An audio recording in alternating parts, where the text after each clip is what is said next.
Doctor Ganesh Suryavanshi का murder Satyaprakash Sahu ने किया था, लेकिन डॉक्टर उषा सूर्यवंशी का मर्डर सत्यप्रकाश साहू ने नहीं किया था। सवाल यही है कि तो आखिर कौन किया था? तो डॉक्टर उषा सूर्यवंशी का मर्डर, दोनों पति पत्नी के बीच में अक्सर विवाद की खबरें आम थी। आसपास के लोगों ने पुलिस को यही बताया है कि कई बार पड़ोसियों को दखल देना पड़ता था इन दोनों के विवाद सुलझाने के लिए। इसके बाद ये भागा वहाँ से और भाग के इसका कहना है कि दुर्ग चला गया था और दुर्ग में जाके इसने सवेरे पेपर में पढ़ा तो वहाँ इस घटना का कोई पेपरों में जिक्र नहीं था, क्योंकि इकलौता सत्यप्रकाश था जो उस दिन उस घटना को करीब से देखा, यानी चश्मदीद था। तो इसी बात को लेकर सत्यप्रकाश के मन में तत्काल एक सवाल आया, क्यों ना डॉक्टर गणेश सूर्यवंशी की हत्या कर दी जाए। और पुलिस ये पता नहीं कर पाई इन 8 सालों में कि आखिर हत्या किसने की थी, क्या हुआ था डॉक्टर दंपति के साथ में।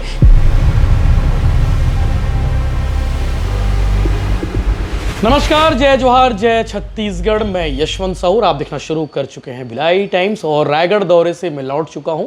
रायगढ़ के तमनार ब्लॉक में चल क्या रहा है आपको मालूम है, और लगातार हमारी कोशिश है कि ग्राउंड रिपोर्ट के माध्यम से आपको बताया जाए कि रायगढ़ के तमनार ब्लॉक में इन दिनों चल क्या रहा है, गाँव वाले क्या कह रहे हैं और वहाँ पे शासन प्रशासन और अडानी की टीम क्या कर रही है, ये बताने की कोशिश हम लगातार कर रहे हैं।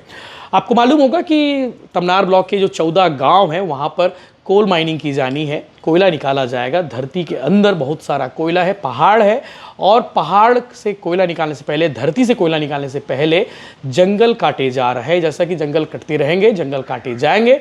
लोग विरोध करते हैं, लोग आक्रोश व्यक्त करते हैं, लेकिन लोगों की सुनता कौन है। खैर, आज जो विषय पे आज मैं बात करने वाला हूँ, ये काफ़ी चर्चित केस है जिसके बारे में आज बात होने वाली है। क्योंकि छत्तीसगढ़ में अगर कोई पेंडिंग केस के बारे में बात होती थी तो doctor Ganesh Suryavanshi, doctor Usha Suryavanshi murder case को लेकर बातें होती है। ये कवर्धा जिले के लिए काफ़ी सनसनीखेज मामला था, क्योंकि 6 अप्रैल 2017 की घटना है। लेकिन पुलिस इन 8 सालों में इस केस को सॉल्व नहीं कर पाई थी। अब सॉल्व हो गया है। इस केस को लेकर आज खुलासा हो चुका है। वहाँ के एसपी डॉक्टर धर्मेंद्र सिंह ने आज प्रेस कॉन्फ्रेंस करके 8 साल पहले की वो बात बताई है कि आखिर 6 अप्रैल 2017 को डॉक्टर गणेश सूर्यवंशी और डॉक्टर उषा सूर्यवंशी के घर में क्या हुआ था, इन दोनों की हत्या किसने की थी, किस बात को लेकर हत्या की गई थी, और हत्या करने के बाद आरोपी इतने सालों तक कहाँ था, इतने सालों तक पकड़ा क्यों नहीं गया था। इस बात को लेकर आज खुलासा हुआ है। आगे आप प्रेस कॉन्फ्रेंस में सुनेंगे। लेकिन जो कहानी आई है, जो थ्योरी आई है, वो थ्योरी आपको बताना चाहिए। ये घटना एकदम फिल्मी स्टाइल है। वारदात करने से लेके वारदात के बाद और वारदात से पहले क्या हुआ था, ये बताने की कोशिश मैं करने वाला हूं। डॉक्टर गणेश सूर्यवंशी और डॉक्टर उषा सूर्यवंशी दोनों का कवर्धा शहर में घर है।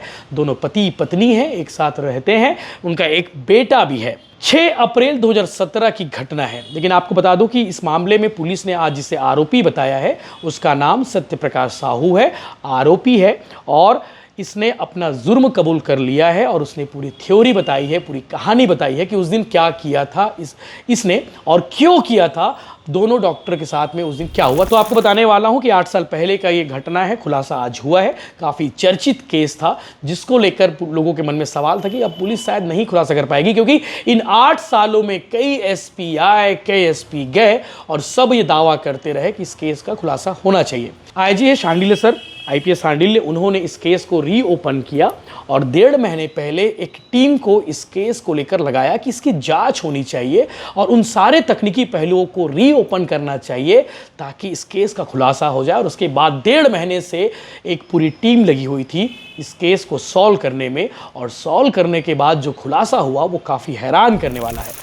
डॉक्टर गणेश सूर्यवंशी का मर्डर सत्यप्रकाश साहू ने किया था, लेकिन डॉक्टर उषा सूर्यवंशी का मर्डर सत्यप्रकाश साहू ने नहीं किया था। सवाल यही है कि तो आखिर कौन किया था? तो डॉक्टर उषा सूर्यवंशी का मर्डर डॉक्टर गणेश सूर्यवंशी ने किया था। तो ऐसे में सवाल यह है कि आखिर डॉक्टर गणेश सूर्यवंशी को सत्यप्रकाश साहू ने क्यों मारा? उस दिन 6 अप्रैल को उसके घर में क्या हुआ था? तो जो कहानी अभी तक सामने आई है उसके मुताबिक ये है कि सत्यप्रकाश साहू ने डॉक्टर गणेश सूर्यवंशी को पैसे दे रखा था लगभग 1,70,000 रुपए का पैसा उधार दे रखा था और उसी पैसे को मांगने के लिए उस दिन डॉक्टर गणेश सूर्यवंशी के घर वो पहुंचा हुआ था।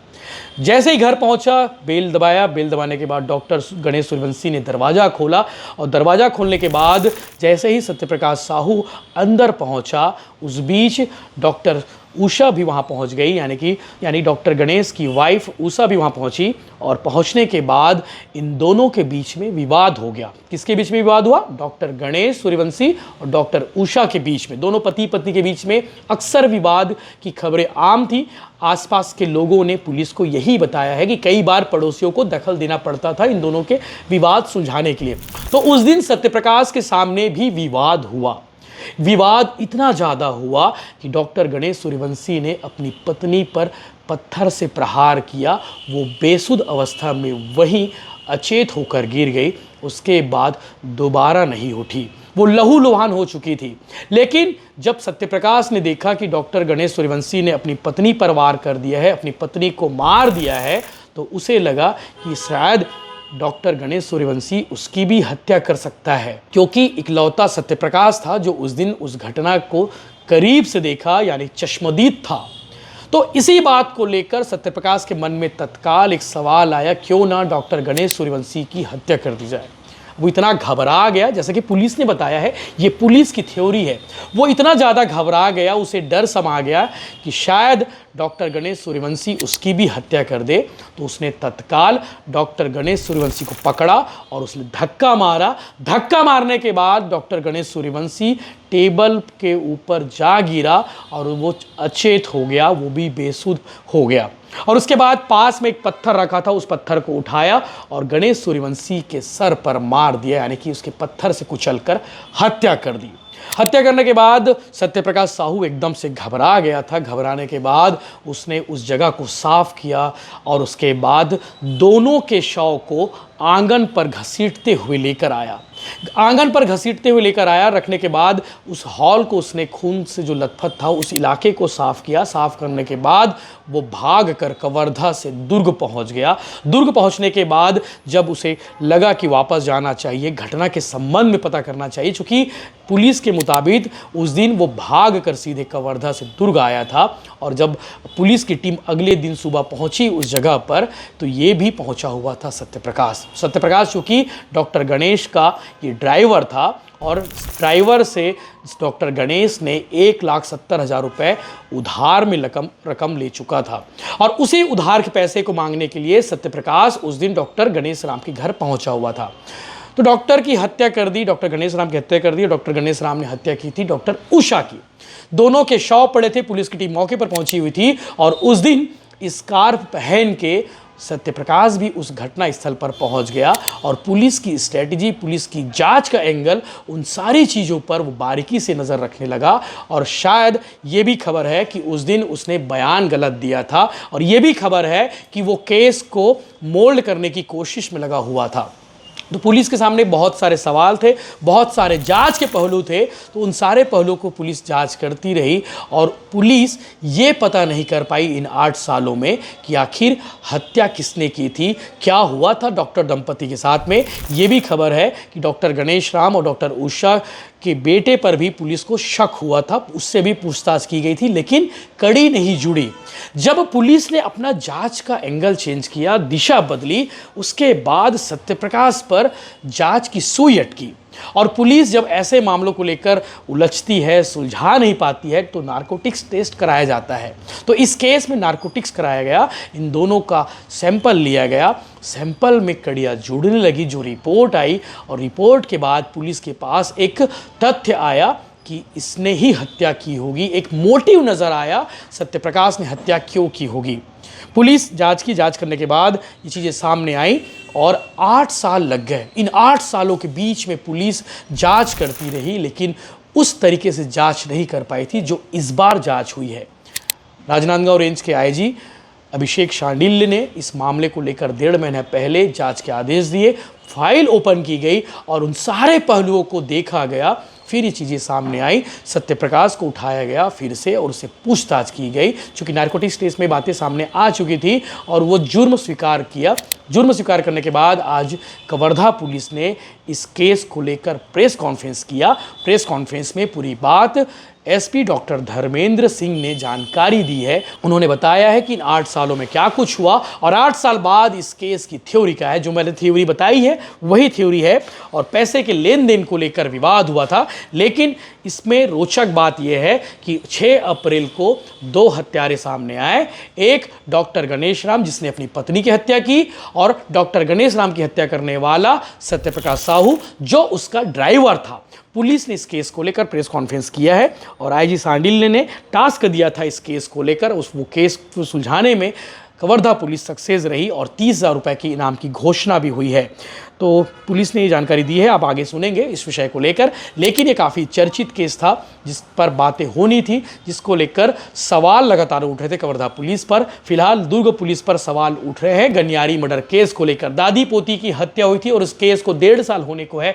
अभी तक दुर्ग पुलिस इस केस को सॉल्व नहीं कर पाई है। हालांकि नए पुलिस कप्तान IPS विजय अग्रवाल ने कहा है कि इस मामले की जांच नए सिरे से की जा रही है। आने वाले दिनों में जल्दी खुलासा हो जाएगा। इसमें एक और अपडेट आपको दे देता हूं गनियारी मर्डर केस को लेकर।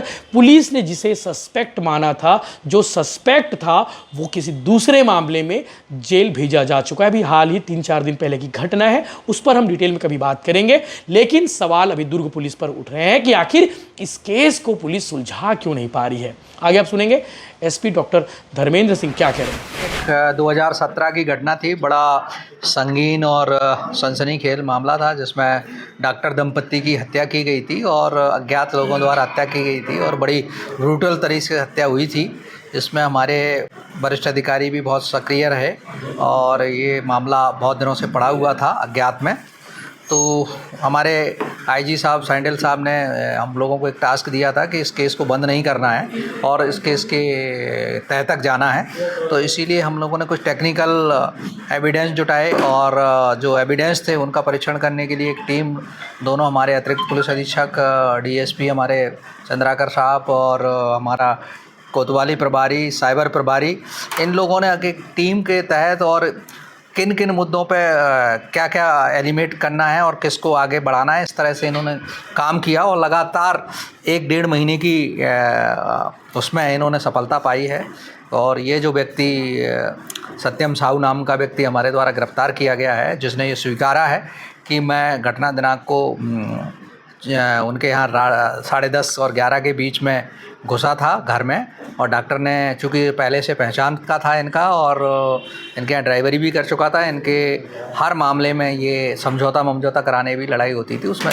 तो इसका कहना है कि जब मैं गया था तो डॉक्टर ने कमरा खोला और डॉक्टर अंदर जैसे ही पहुंचा तो चूँकि डॉक्टर ने इनसे कुछ पैसे उधार ले रखे थे, इसका जो कहना है, तो उन पैसों को मांग रहा था। उसी दौरान डॉक्टरनी मैडम आ गई दूसरे कमरे से और इनमें फिर से लड़ाई हुई। तो डॉक्टर ने एक पत्थर उठा के डॉक्टरनी के सर पे मारा, जिससे डॉक्टर सूर्यवंशी की जो पत्नी थी वहीं मौके पे ही गिर पड़ी। तो जिसको डर लगा कि डॉक्टरनी गिर गई हैं और मर गई शायद, अब ये डॉक्टर मुझे भी नहीं छोड़ेगा, क्योंकि इसको लेके पहले से भी डॉक्टर कुछ शक करता रहा है। तो इसी आधार पर इसने क्या हुआ, वहाँ एक और पत्थर पड़ा था, उसको उठा के पहले डॉक्टर में धक्का मारा, जिससे कि वो टेबल एक पड़ी थी उसमें टकराया, जिसकी इसकी पसलियों में चोट आई डॉक्टर की में। फिर डॉक्टर जब जैसे ही गिर गया तो डॉक्टर के सर पे इसने बहुत ज़ोर से पत्थर मारा। तो दोनों की देखा कि दोनों मर गए हैं, तो ये उनको खींच के बाहर ले गया, बाहर इनको डाला और जो वहाँ खून फैला था उसको उसने साफ़ करने की कोशिश की थी। जी, इसके बाद ये भागा वहाँ से और भाग के इसका कहना है कि दुर्ग चला गया था और दुर्ग में जाके इसने सवेरे पेपर में पढ़ा तो वहाँ इस घटना का कोई पेपरों में जिक्र नहीं था। 4 तारीख को तो फिर ये 4 को शाम के वापस आया, 5 को ये फिर से चक्कर लगाता रहा है वहाँ के कोई हलचल है कि नहीं है, लगातार ये नज़र बनाए रखा। इसके बाद ये 6 तारीख को जब पड़ोसियों ने घटना की सूचना दी और पुलिस आई, तो उस पुलिस के दौरान भी ये वहीं रहा है और अपनी उस पर पुलिस की गतिविधियों पर कि क्या हो रहा है क्या नहीं हो रहा है, किधर जा रहे हैं, तो उस पर पूरी नज़र बना के रखा। और कल करीब 24 घंटे की पूछताछ बाद ये टूटा है और इसने स्वीकारा है कि मैंने ऐसे ऐसे ये घटना को अंजाम दिया है। उनकी घोषणा भी किया गया। आईजी महोदय द्वारा 30,000 की और मेरे द्वारा 10,000 रुपये की इनाम की घोषणा की थी टीम को। ये टीम को मैं बधाई देता हूँ और इस टीम को 10,000 का मेरी तरफ से और आईजी महोदय की तरफ से 30,000 के इनाम नगद मिलेगा।